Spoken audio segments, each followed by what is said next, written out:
हमारी आज की कहानी है पंडित गजाधर शास्त्री। इसे लिखा है मनु भंडारी ने। तो चलिए शुरू करें कहानी। पंडित गजाधर शास्त्री। गर्मी की छुट्टियों में समुद्र किनारे बिताने के इरादे से मैं पुरी चला गया। होटल में पहले से ही अपने लिए एक कमरा सुरक्षित करवा लिया था, अतः किसी प्रकार की असुविधा नहीं हुई। हाँ, संगी साथी कोई नहीं था, पर वहाँ उसकी कोई आवश्यकता भी महसूस नहीं हुई। सवेरे शाम का समय तो समुद्र की लहरों के बीच बीत जाता, बाकी समय पढ़ने और घूमने में। तीसरे दिन ही मैंने देखा कि पास वाले कमरे में एक नए यात्री आए हैं। लिबास से ही अनुमान लगाया कि कोई हिंदुस्तानी, मेरा मतलब हिंदी भाषी है। बात यह है कि कलकत्ते में बंगाली लोग हिंदी भाषी लोगों को ही हिंदुस्तानी संज्ञा देते हैं, मानो बंगाल हिंदुस्तान के बाहर का कोई प्रांत हो। संध्या को कमरे के बाहर खड़ा मैं समुद्र की लहरों को निहार रहा था। वही महाशय आए और बिना किसी संकोच के उन्होंने पूछा, आपका शुभ नाम जान सकता हूँ? मैंने बड़ी विनम्रता से अपना नाम बताया और उनका नाम पूछने ही वाला था कि वे बीच में ही बोल उठे, अब अवश्य आप जानना चाह रहे होंगे कि मेरा नाम क्या है, मैं कौन हूँ। तो सुनिए। और फिर एक कदम पीछे हटकर गर्दन को थोड़ा मेरी ओर झुकाकर बड़े ही अभिनयात्मक लहजे से कहा, इस नाचीज को लोग पंडित गजाधर शास्त्री कहते हैं। यूँ तो हिंदुस्तान में हजारों गजाधर शास्त्री होंगे, पर आप शायद जानना चाहेंगे कि मैं जो आपके सामने खड़ा हूँ वह मैं उन हजारों में से किसी बात में भिन्न हूँ, तभी तो परिचय पूरा होगा ना, क्यों? और मैं उस क्यों का उत्तर दूं इससे पहले उन्होंने उत्तर दिया, तो मैं हूँ कहानी लेखक पंडित गजाधर शास्त्री। यदि हिंदी साहित्य से आपका थोड़ा भी परिचय हो तो आपने गजाधर शास्त्री का नाम अवश्य सुना होगा। वह नाचीज मैं हूँ। और फिर एक बार बड़ी अदा से उन्होंने सिर झुकाया। मैंने अपनी स्मरण शक्ति पर पूरा जोर लगाया, जिससे यदि यह नाम कहीं दबा दबाया पड़ा हो तो निकल जाए और मैं भी शास्त्री जी को अपनी साहित्यिक रुचि का थोड़ा सा परिचय दे दूं। पर लाख चेष्टा करने पर भी मानस पटल पर अनेक कहानी लेखकों के डूबते उतरते नामों में यह नाम नजर नहीं आया। आखिर हार कर मैंने कहा, देखिए, जो हिंदी साहित्य तो मेरा अपना विषय ही है, इस और रुचि भी है, पर बात यह है कि स्मरण शक्ति जरा कमजोर है, इसलिए कुछ याद नहीं कर पा रहा हूँ। आप अपनी किसी प्रकाशित पुस्तक का नाम बताइए, शायद उससे कुछ याद आ जाए। उन्होंने हो हंसते हुए कहा, साहित्य में भी नए खिलाड़ी ही मालूम पड़ते हैं आप। यूँ मेरे अपने 3 कहानी संग्रह प्रकाशित हो चुके थे, पर आज जब इतनी बड़े कहानी लेखक के नाम से ही अपरिचित ही निकला तो मैंने अपना सारा किनारे रखकर स्वीकार कर लिया कि नया खिलाड़ी ही समझ लीजिए। और उन्होंने ऐसा समझने में किसी प्रकार का कोई संकोच नहीं किया। उसके बाद उन्होंने कहा, पुस्तक तो देखिए, मेरी अभी कोई छपी नहीं, पर शीघ्र ही 3-4 छपने वाली हैं। आज से 7 साल पहले रश्मि में एक कहानी निकली थी, अमीरी गरीबी। अब आपको क्या बताऊं, इधर वह निकली और उधर मेरी मुसीबत आ गई। हिंदी की शायद ही कोई ऐसी पत्रिका होगी जिसके संपादक का पत्र ना आया हो, और शीघ्र ही अपनी रचना भेजिए। अब मैं नई कहानी क्या लिखूं? जवाब लिखते लिखते ही परेशान हो गया और मैंने देखा कि बच्चे बच्चे के मुंह पर मेरा नाम हो गया। कहीं निकल जाऊं, लोग उंगली उठाकर कहते हैं, यह देखो, अमीर गरीबी के लेखक पंडित गजाधर शास्त्री जा रहे हैं। आपको शायद आश्चर्य हो रहा होगा कि एक कहानी से इतनी प्रसिद्धि कैसे हो गई भला। सच पूछो तो मुझे आश्चर्य की अपेक्षा अविश्वास अधिक हो रहा था, पर कहूँगा कि आश्चर्य तो तब होता जबकि उसकी इतनी प्रसिद्धि नहीं होती। पूछिए तो भला ऐसा क्यों? मुझे मजबूरन पूछना पड़ा कि ऐसा क्यों। और तब उन्होंने ऐनक उतार कर मेरी ओर झुककर उसी लहजे में कहा, ऐसा यूँ कि वह कहानी क्या थी बस समझ लीजिए कि अमीरी गरीबी का जीता जागता चित्रण। सच मानिए, इतनी जान थी उस कहानी में, इतनी जान कि शायद अमीरी गरीबी स्वयं उतनी सजीव नहीं होगी। बस यही है हमारी सफलता का गुण। लेखक वही सफल हो सकता है जो अपनी लेखनी से निर्जीव शब्दों में जान डाल दे। आप पूछिए भला जान कैसे डाली जाती है? पर मैं पूछूं, इतना धैर्य भी उनमें नहीं था और उन्होंने स्वयं ही प्रश्न रखकर उत्तर भी आरंभ कर दिया। देखिए, मैं आपको मित्र जानकर बता देता हूँ। हर एक प्रसिद्ध लेखक की प्रसिद्धि का एक कारण होता है जिसे वह गुप्त रखने का भरसक प्रयत्न करता है। वह यह नहीं चाहता कि सब लोग उसकी सफलता के रहस्य को जान लें और उससे होड़ लगाने लगे। पर मैं इस प्रश्न को संकीर्णता मानता हूँ। अच्छा है और लेखक भी हमसे नसीहत लेकर हमारे अनुभवों का लाभ उठाकर साहित्य को समृद्ध करें तो हर्ष की बात है ना। सुंदर बात है, अति सुंदर। और इसीलिए मैं हर किसी को अपनी सफलता का रहस्य बता देता हूँ। मैं बताता हूँ कि वह कौन सा जादू है जो मेरी कहानी में जान डाल देता है और कहानी कहानी ना बनकर बस कहानी बन जाती है। मैंने सोचा कहानी कहानी ना बनकर बस कहानी बन जाती है और मेरे मन का भाव मेरे चेहरे पर साकार उठा। कुशल कहानी लेखक को यह भापती देर नहीं लगी। बोले, खा गए ना चक्कर। आप सोच रहे हैं कि यह भी कोई बात हुई भला, पर मेरा मतलब है महाशय। और मेरी उत्सुकता को चरम सीमा तक ले जाने के लिए वे एक क्षण रुके, पर मेरी उत्सुकता की सुस्ती देखकर फिर स्वयं ही बोले, मेरा मतलब है महाशय कि कहानी कहानी न बनकर श्रेष्ठ कहानी बन जाती है।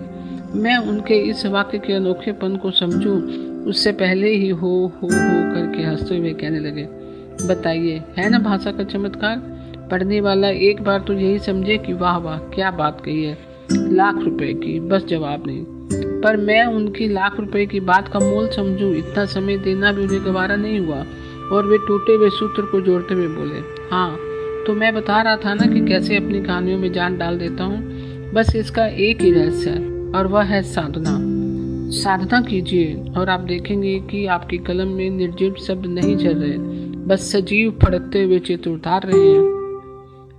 कोई नई बात नहीं थी, वर्षों से यह पिटी बात सुन रहा था, पर उन्होंने इसी बात को कुछ ऐसे लहजे में कहा मानो यह गुर उनकी अपनी सूझबूझ हो, एकदम नवीन और मौलिक, जिसके लिए हिंदी पाठकों और साहित्यकों को युग युग तक उनका आभारी रहना होगा। इसके बाद उन्होंने खिन्न मन से कहा, बड़ा दुख होता है आजकल के लेखकों को देखकर। कोई अनुभव नहीं, अध्ययन नहीं, साधना नहीं, बस प्रतिभा का अलाप कर कलम चलाते हैं, मानो साहित्य लिखना कोई घास काटना है। हिंदी साहित्य का भविष्य बस अंधकार में ही लगता है। एकाएक मुझे याद आया, इनकी जिस कहानी को लेकर इतनी कथा वार्ता हो रही थी वह तो अवश्य इनके पास होगी। आखिर उसमें ऐसा क्या है जिसे लिख कर ये अपने को हिंदी साहित्य के गगन का सूर्य समझ बैठे हैं। मांगी तो चट अपने कमरे से एक पत्रिका लाकर मेरे हाथ पर रख दी, साथ ही यह भी कहा कि पढ़कर मैं एक सुंदर सी आलोचना भी लिख दूं। पत्रिका लेकर कमरे में आया। उस पत्रिका का नाम भी मैंने कभी नहीं सुना था। बाद में मालूम हुआ कि 4 साल से वह बंद हो गई है। उसे खोला तो जाना कि वह छात्रोपयोगी पत्रिका थी, जिसमें रचनाएं भी अधिकतर छात्राओं की ही थी। शास्त्री जी की कहानी भी पढ़ी और अब उस जानदार कहानी के लिए अपनी निर्जीव कलम से कुछ ना लिखूं, इसी में खैर है। नया खिलाड़ी वह पहले ही ठहरा चुके हैं, कुछ उल्टा सीधा लिखा तो एकदम नालायक की उपाधि दे डालेंगे। इसलिए मैंने पूरी ताकत से अपनी आत्मा पर अत्याचार करके प्रशंसा करते हुए वह कहानी लौटा दी। प्रशंसा के 2 शब्द को उन्होंने अपनी कल्पना में, जिस पर उन्हें बड़ा नाज था, बृहत रूप दे डाला और अत्यधिक प्रसन्नता और आत्मविश्वास से बोले, हम तो जानते हैं इस कहानी के लिए 2 मत होने की गुंजाइश ही नहीं। सब ने एक स्वर से मुक्त कंठ से इसकी प्रशंसा की है। दूसरे दिन संध्या को मैं अपने उसी स्थान पर खड़ा था कि शास्त्री जी भी आ खड़े हुए। अपनी अविराम प्रशंसा के बीच जाने कैसे वे पूछ बैठे, हाँ आपने भी कभी कुछ लिखा है क्या। मैंने कहा, हाँ 3 कहानी संग्रह छप चुके हैं अभी। पर उन्होंने बात पूरी ही नहीं होने दी, बीच में ही पूछ बैठे, कैसा स्वागत हुआ पाठकों में। अब आप ही बताइए कि यदि आप में शास्त्री जैसा 1.5 हाथ का कलेजा ना हो तो क्या आप इस प्रश्न का सही से उत्तर दे सकते हैं। मुझ में तो यह साहस था ही नहीं, सो यूं ही कह दिया, स्वागत क्या होगा, किसी को पसंद आई किसी को नहीं आई। एकाएक उन्होंने दूसरी बात आरंभ करते हुए कहा, अच्छा आप किस लिए आए हैं। मैंने कहा, घूमने, महज घूमने। उन्होंने कुछ आश्चर्य से पूछा। मैंने कहा, हाँ छुट्टियाँ थी सो घूमने चला आया। उन्होंने कुछ ऐसा चेहरा बनाया मानो मेरी इस बात से किसी बड़ी बात का रहस्य पा लिया हो। फिर बोले, अब आप हमसे पूछिए कि आपकी कहानी संग्रह का स्वागत क्यों नहीं हुआ। मैंने कुछ इस तरह से उनकी ओर देखा मानो पूछ रहा हूँ कि कहानी संग्रह की सफलता और पूरी आने का भला क्या संबंध है। मुझे अधिक प्रतीक्षा नहीं करनी पड़ी, वह स्वयं ही बोल पड़े, अब देखिए आप यहाँ आए हैं घूमने और जानते हैं मैं क्यों आया हूँ? मैं आया हूँ कहानी के लिए मसाला जुटाने। मेरा सारा जीवन ही बस कहानियों के लिए है। आप अपने को जीवन से अलग करके देखते हैं तो बताइए भला सफलता मिले कहाँ से? मेरा तो बस समझिए कि जीवन ही कहानी के लिए है, कहानी ही जीवन के लिए, जीवन ही कहानी है, कहानी ही जीवन है। उसी दिन बातों के सिलसिले में मैंने यह भी जान लिया था कि छपने के नाम उनकी बस वही एक कहानी छपी है। अब तो बस वे सीधे ग्रंथ की छपवाने का इरादा रखते थे, जिससे हिंदी साहित्य में एक उथल पुथल मच जाएगी। पर ऐसा उनका दृढ़ विश्वास था। उस दिन सवेरे से ही कुछ तबीयत नासाज लग रही थी। समुद्र में नहाने का इरादा छोड़कर मैं होटल पर नहा धोकर तैयार हो गया और अपने उसी प्रिय स्थान पर खड़ा होकर समुद्र की लहरों को निहारने लगा। किनारे पर कितने ही बच्चे, बूढ़े, स्त्रियां स्नान कर रही थी। जो तैरना नहीं जानते थे, पानी से डरते थे, वे मल्लाहों का हाथ पकड़ पकड़ कर समुद्र में जाते थे। होटल के ठीक सामने एक युवती मल्लाह का हाथ पकड़ पकड़ कर नहा रही थी।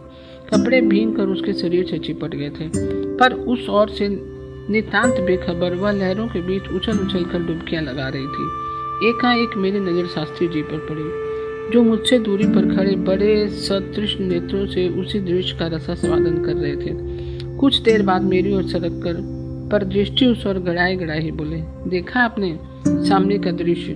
मैं केवल मुस्कुरा दिया। उन्होंने फिर पूछा, कुछ विचार आए? कोई बात सूझी?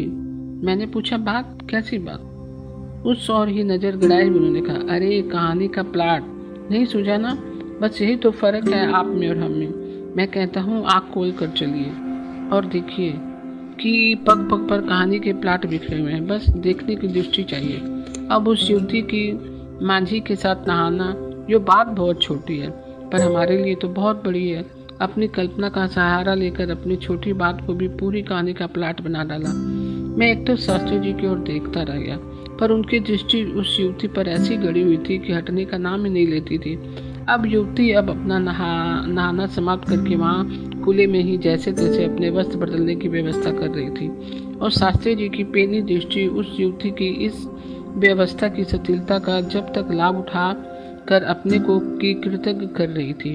उनकी इस सतृष्ण दृष्टि को देखकर यह अनुमान लगाना सचमुच ही कठिन था कि वे उस युवती में कोई कहानी का प्लाट ढूंढ रहे हैं या उसके शरीर में कुछ ढूंढ रहे हैं। खैर, चंद मिनटों में ही वह युवती शहर जाने के लिए मुड़ पड़ी और साथ ही शास्त्री जी की दृष्टि भी मेरी ओर मुड़ी। बात के टूटे सिलसिले को जोड़ते हुए उन्होंने कहा, हाँ तो मैं बात कर रहा था कहानी के प्लाट की।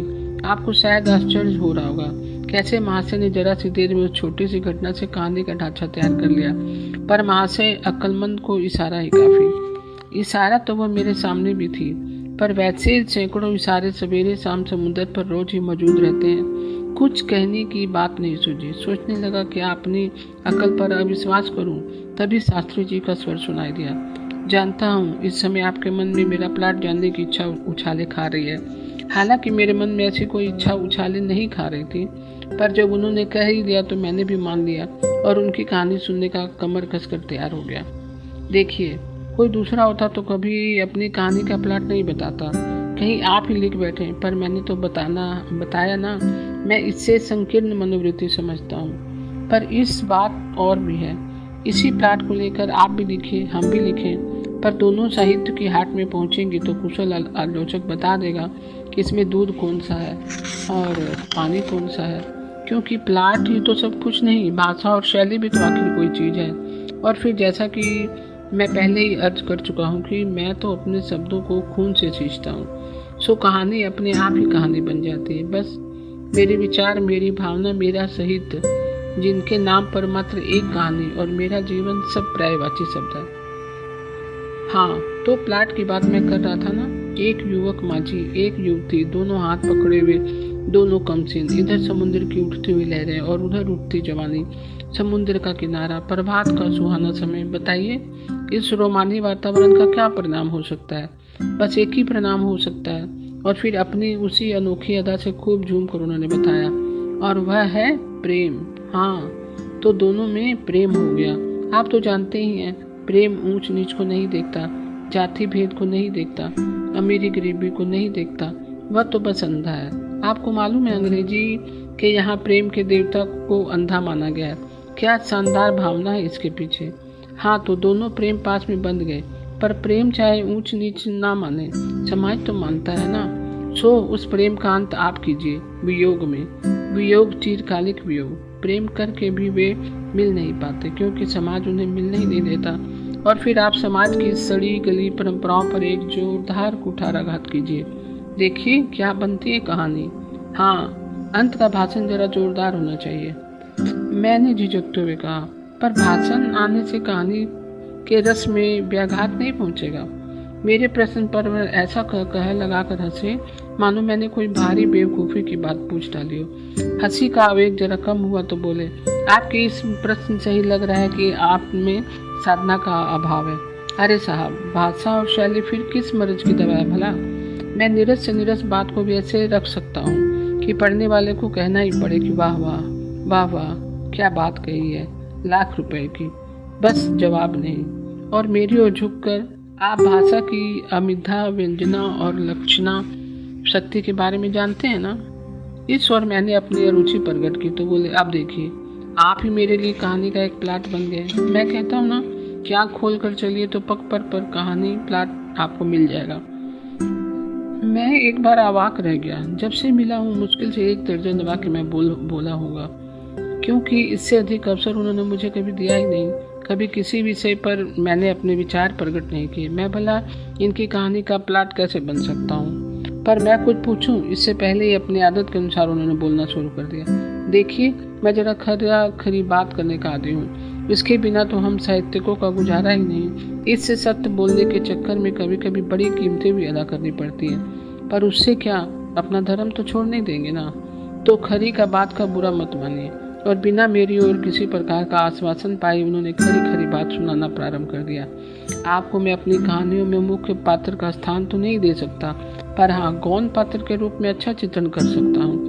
आपको एक ऐसे कहानी लेखक के रूप में सफलतापूर्वक प्रस्तुत किया जा सकता है जो भाषा की 12 खड़ी भी नहीं जानता और साहित्यिक होने का दम भरता है। अपनी रचनाओं की प्रशंसा ना होने पर मुंह लटकाकर पाठकों को दोष देता है, पर अपना दोष नहीं देखता। मूल बात यही रहे। फिर एक बार हो करके वह जोर से हंस पड़े। मैंने भी खसियाई सी हंसी हंसकर उनका साथ दिया। दूसरे दिन वह स्वयं ही मेरे कमरे में चले आए। उनके हाथ में कुछ कागज थे। आते ही बोले, देखिए मैंने एक कहानी लिखी है। बात यह हुई कि कुछ दिनों पहले मैं अपने एक मित्र के यहाँ गया था। एक दिन रात में एकाएक चोर का शोर सुनकर उठ खड़ा हुआ। देखा 16-17 साल के एक छोकरे को लोग बुरी तरह पीट रहे हैं। मुझे बड़ी दया आई। आप तो जानते हैं कि साहित्यकारों का दिल बड़ा कोमल होता है। फिर चोर और पतितों के प्रति तो यो भी मेरे मन में विशेष सहानुभूति है, और हो भी क्यों ना। मेरे चेहरे पर यदि साधारण आदमी की तरह केवल 2 आंखें हों तो भी मैं शायद उन्हें जलील समझूं, पर मेरे तो हृदय में भी 2 आंखें हैं जो असलियत देखती हैं। मैं जानता हूँ आदमी कभी बुरा नहीं होता, परिस्थितियाँ उसे बुरा बना देती हैं। चोर चोरी करता है तो उसका दोष नहीं, आपका अपने को वह बेदाग बचा गए दोष है। आप स्वयं तो मौज से रहते हैं और उसके जीवन के आवश्यक साधनों से भी वंचित कर देते हैं। वह चोरी करने पर मजबूर हो जाता है, पर इस बात को सर्वसाधारण तो नहीं समझ सकता ना। खैर साहब, समझा बुझाकर उस बेचारे को छुड़वाया, पर सच मानिए उस रात में सो न सका। उसका दयनीय चेहरा मेरे सामने एक कहानी का प्लाट बनकर खड़ा हो गया। तब से मैंने संसार भर का चोर संबंधी साहित्य पढ़ डाला। बिना अध्ययन के विचारों में प्रौढ़ता नहीं आती। अच्छा, अब जरा यह कहानी सुनिए। मैं जानता था कि अब वह आए हैं तो बिना 2-3 घंटे के उठेंगे नहीं, और इन 2-3 घंटों में मैं ये कहानियाँ सुनाए या भाषण में सबके लिए तैयार था। कहानी समाप्त करने ना उन्होंने मुझसे राय पूछी, ना राय जाहिर करने का अवसर ही दिया। बस तपाक से बोल उठे, कहिए, मच जाएगा ना हिंदी साहित्य में तहलका या नहीं? मैं तो यह जानता हूँ कि कम लिखो पर ऐसा लिखो कि पढ़ने वाले को भी कहना ही पड़े, वाह वाह क्या बात कही है, लाखों रुपए की। बस जवाब नहीं। आपके 3 संग्रह छपवाए, बताइए इनमें से एक भी कहानी है इस टक्कर की? मैं तो अवाक खड़ा उनका मुंह देख रहा था। उनकी गृहस्थता पर विस्मय था कि कैसे उन्होंने विक्टर ह्यूगो के ला मिजरेव का वह चोरी वाला हिस्सा जो का तो लिख मारा। बस पादरी की जगह अपने को दे दी थी और उत्तम पुरुष में कहानी लिख मारी थी। मैंने कहा कि यह तो एकदम ट्विटर ह्यूगो का ला मिजरेव की है। बात बीच में ही काट कर बोले, अरे उसकी तरह होगी क्यों नहीं। हमारी अनुभूति क्या कम संवेदनशील है। रात दिन चोरों और पतितों के दुख से घुला जाता हूँ, तभी तो ह्यूगो की टक्कर की कहानी लिख पाता हूँ। देखा, आपने ये कबूल कर लिया ना कि मेरी कहानी यूंगो जैसी उत्तम है। क्योंकि उत्तम की बात मैंने कही नहीं थी, वह शायद उन्होंने कल्पना से जोड़ ली, और होगी भी क्यों नहीं, यह तो होनी ही चाहिए। आप कहानी को मेरे जीवन से अलग तो नहीं कर सकते ना। मेरे इतने बड़े आक्षेप को भी जब इतने सहज भाव से उन्होंने अपनी प्रशंसा के ढांचे में ढाल लिया तो मेरे पास तो कहने को कुछ रह ही नहीं गया। दूसरे दिन सवेरे 5 बजे ही देखा कि वे कहीं जाने को तैयार हुए हैं। पूछने पर मालूम हुआ कि आसपास के दर्शनीय स्थान जैसे भुवनेश्वर, खंडगिरी, उदयगिरी आदि देखने जा रहे हैं, शायद कहानी का प्लाट ढूंढने। साथ उन्होंने यह भी बताया कि दूसरे दिन भी वे पुरी से जाने वाले भी हैं। मैंने निश्चिंता की सांस ली कि चलो अब तो छुट्टी मिली। शाम को करीब 6 बजे वे लौटे। दिन भर की यात्रा से उनका स्थूल शरीर त्रस्त जान पड़ता था, इसीलिए वे शायद उसी समय खाकर सो भी गए। 7 बजे समुंदर से लौटा तो खर्राटे भर रहे थे। कमरे का दरवाजा भी बंद करना भूल गए थे। करीब 10 बजे होटल का छोकरा आया और जूठे बर्तन उठाकर चला गया। उस समय बाहर बारिश हो रही थी और पड़ोस के कमरों के यात्री मिलकर बारिश का कोई गीत गा रहे थे। तभी एकाएक शास्त्री जी के कमरे से चोर चोर का शोर होने लगा। साथ ही किसी के रोने की आवाज भी आई। एकदम सब अपने कमरों से निकल कर भागे। 10 बजे कैसी चोरी? शास्त्री जी के कमरे में अंधेरा था, पर आवाज ही से मैंने अनुमान लगाया कि वे किसी को बेतहासा पीटे जा रहे हैं और चिल्ला रहे हैं। समझ क्या रखा है बच्चों, मैं तेरा खून पी जाऊंगा। काम धंधा करेंगे नहीं और चोरी करेंगे। और तड़ तड़ जाते ही वस्तु स्थिति को समझने के लिए बत्ती जलाई तो देखा शास्त्री जी होटल के छोकरे को बुरी तरह पीट रहे हैं और उसकी नाक से खून बह रहा है। यह जूठे बर्तन लेने गया था। शास्त्री जी को सोता देख बत्ती नजर आई और अंधेरे से टकरा गया। 7 बजे के सोए शास्त्री जी को 10 बजे ऐसा लगा था मानो रात के 2-3 बज गए हों। सो चोर का संदेह होना भी वाजिब था। और फिर आप साहित्य में कुछ भी लिखते रहें, पर यदि आपके कमरे में कोई चोर घुस आए और उस पर भी आप उसे पीते नहीं तो आप कायर ना समझे जाएंगे। खैर, उस समय तो सब कुछ छोड़कर मैं उस छोकरे की मलहम पट्टी करने के लिए उसे नीचे ले गया। दूसरे दिन शास्त्री जी चले गए। पुरी से लौटे 1 महीना हो गया है, नहीं जानता शास्त्री जी ने भी मुझे अपनी कहानी से गौण पात्र का स्थान दिया या नहीं, क्योंकि मुख्य पात्र के लायक तो उन्होंने मुझे समझा ही नहीं, पर अनजाने ही वे मेरी कहानी के मुख्य पात्र बन बैठे। महान आत्मा थे, बिना मुख्य पात्र का स्थान दिए उनके साथ पूरा न्याय भी तो नहीं होता। तो दोस्तों, आज की कहानी आपको कैसी लगी? मैं कल फिर एक नई कहानी के साथ उपस्थित होंगी। तब तक के लिए नमस्कार दोस्तों।